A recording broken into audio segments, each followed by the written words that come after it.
बरेली में आज उत्तर प्रदेश अधीनस्थ सेवा चयन आयोग लखनऊ द्वारा आयोजित लेखपाल चयन परीक्षा 2022 के आधार पर लेखपाल पद पर चयनित लेखपालों का नियुक्ति पत्र वितरण किया गया। इस अवसर पर जिला मुख्यालय सभागार में जनप्रतिनिधियों के द्वारा जिले में 148 लेखपालों को नियुक्ति पत्र वितरण किया गया। जनप्रतिनिधियों में कैंट विधायक संजीव अग्रवाल और बिथरी चौनपुर विधायक राघवेंद्र शर्मा, महापौर उमेश गौतम, जिलाधिकारी रविंद्र कुमार ने सभी को लेखपालों को नियुक्ति पत्र वितरित किए। इस अवसर पर की जिलाधिकारी रविंद्र कुमार ने कहा, पूरे प्रदेश में आज नवनियुक्त 7,720 लेखपालों को मुख्यमंत्री द्वारा नियुक्त पत्र वितरित किया जा रहा है, जिसमें मुख्यमंत्री के द्वारा बरेली के 5 लेखपालों को नियुक्त पत्र दिया गया। वहीं इसी क्रम में बरेली में 148 लेखपालों को नियुक्त पत्र वितरण किया गया है।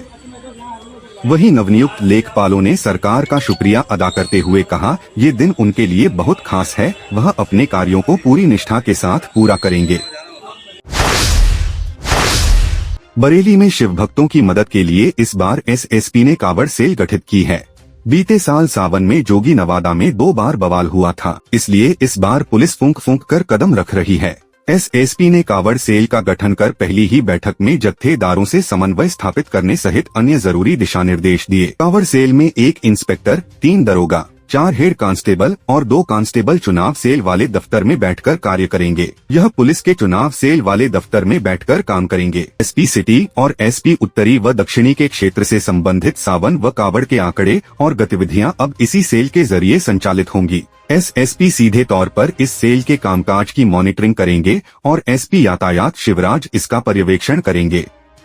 जिले भर में कांवड़ को लेकर कोई गतिरोध है तो वह एसएसपी को तत्काल पता लग जाएगा।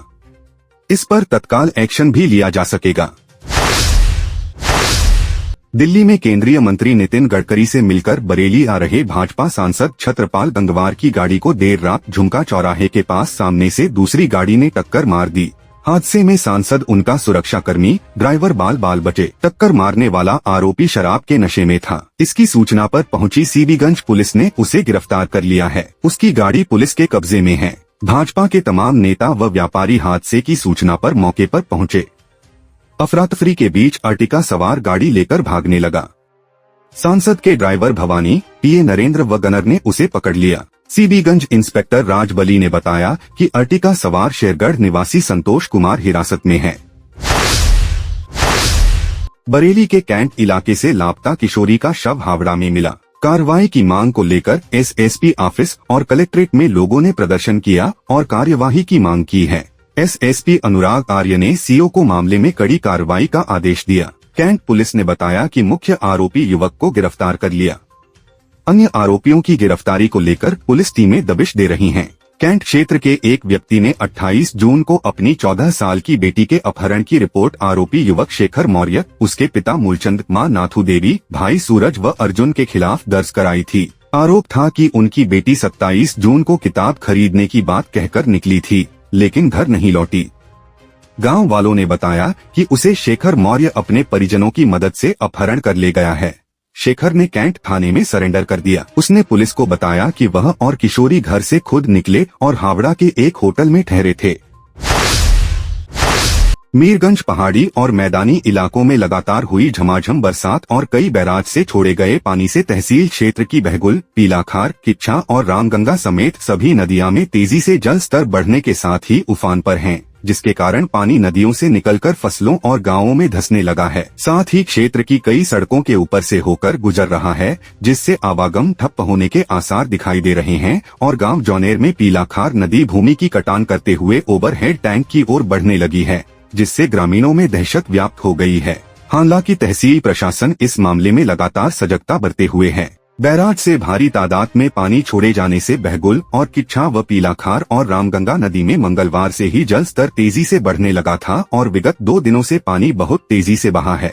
पीलाखार नदी के उफान होने से गांव जौनेर में बनाए जा रहे ओवरहेड टैंक की बाउंड्री बॉल के समीप नदी ने भूमि का कटान करना शुरू कर दिया है और गांव में पानी धंसने के अलावा फसलें भी पूरी तरह से जलमग्न होने लगी हैं। बरेली में बिजली विभाग के बड़ी लापरवाही से सिरौली क्षेत्र को बिजली कटौती से जूझना पड़ रहा है, जिससे नगर वासियों में बिजली विभाग के प्रति कड़ा आक्रोश है। देर रात से गई हुई बिजली बुधवार की दोपहर 12 बजे जाकर ठीक हुई। बुधवार को केवल 2 घंटे बिजली चलने के बाद 33 केवी विद्युत लाइन ब्रेकडाउन में हो गई, जिससे सिरौली क्षेत्र वासियों को बिजली संकट पैदा हो गया। इस उमस भरी गर्मी से नगरवासी पूरी तरह बेहाल हो गए, लेकिन जिम्मेदार अधिकारियों को जरा भी परवाह नहीं है। बरसेर बिजली उपकेंद्र से सिरौली क्षेत्र की बिजली चालू की गई है। क्षेत्र का अधिक लोड होने के कारण बार बार 33 केवी विद्युत लाइन ब्रेकडाउन में हो रही है और क्षेत्र की जनता को भारी समस्या का सामना करना पड़ रहा है। बरेली में बहेड़ी में 2 पक्षों के बीच झगड़ा हो गया। झगड़े में एक पक्ष ने वृद्ध पर ईंट से प्रहार कर दिया, जिससे उसकी मौत हो गई। घटना के बाद आरोपी फरार हो गए। गांव मल्हपुर सबराह के प्राचीन शिव मंदिर में सीसीटीवी कैमरे लगे हुए हैं। कैमरों को एक पक्ष के व्यक्ति ने मोबाइल से कनेक्ट कर लिया है, जिस पर दूसरे पक्ष ने इस पर कड़ा एतराज किया। दोनों पक्षों भूपराम और दूसरे पक्ष के प्रीतम के घर एक दूसरे के पास में ही हैं। एक पक्ष का कहना था कि उसने कैमरों को मोबाइल से क्यों कनेक्ट किए।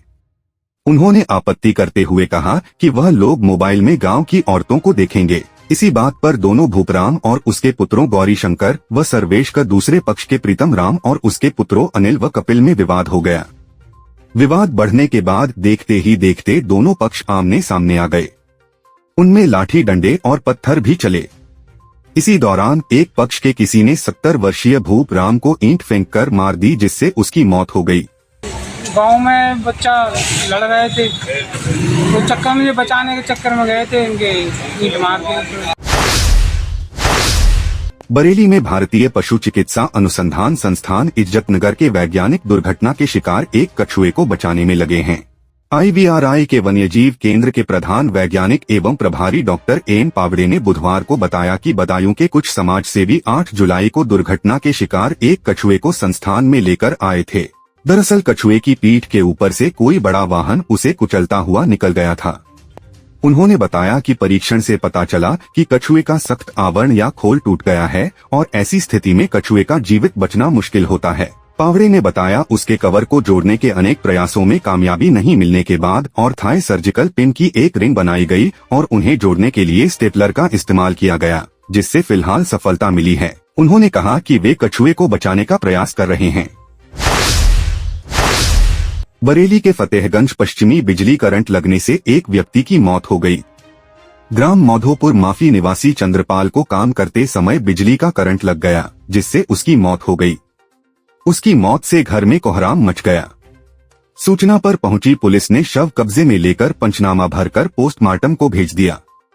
थाना प्रभारी धनंजय कुमार पांडे ने बताया कि रात में एक व्यक्ति की करंट लगने से मौत हुई है। सुबह सूचना मिली तो पंचनामा भरकर पोस्टमार्टम को भेजा है। फतेहगंज पश्चिमी क्षेत्र के गांव चिटोली में आकाशीय बिजली गिरने से काफी नुकसान हुआ है। इस दौरान घरों में लगे इलेक्ट्रॉनिक उपकरण और बिजली की फिटिंग जलकर राख हो गई और घर की दीवारें भी क्षतिग्रस्त हो गई। इसके अलावा मोहल्ले के घरों कुछ के इलेक्ट्रॉनिक उपकरण जलकर राख हो गए। गनीमत रही कोई जनहानि नहीं हुई। लेखपाल ने पीड़ितों के घर पहुंचकर नुकसान की जानकारी ली। पीड़ित परिवार के मुकेश सिंह ने बताया कि आज सुबह बारिश हो रही है, हम लोग बाहर टीन में थे।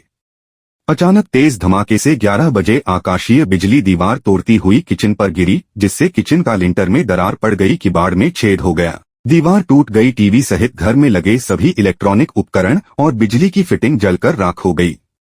पड़ोसी छवि पत्नी सुनीत सिंह नल पर नहा रही थी। अचानक बिजली करंट लगने से उनके कई पटके लग गए और वह बेहोश हो गई।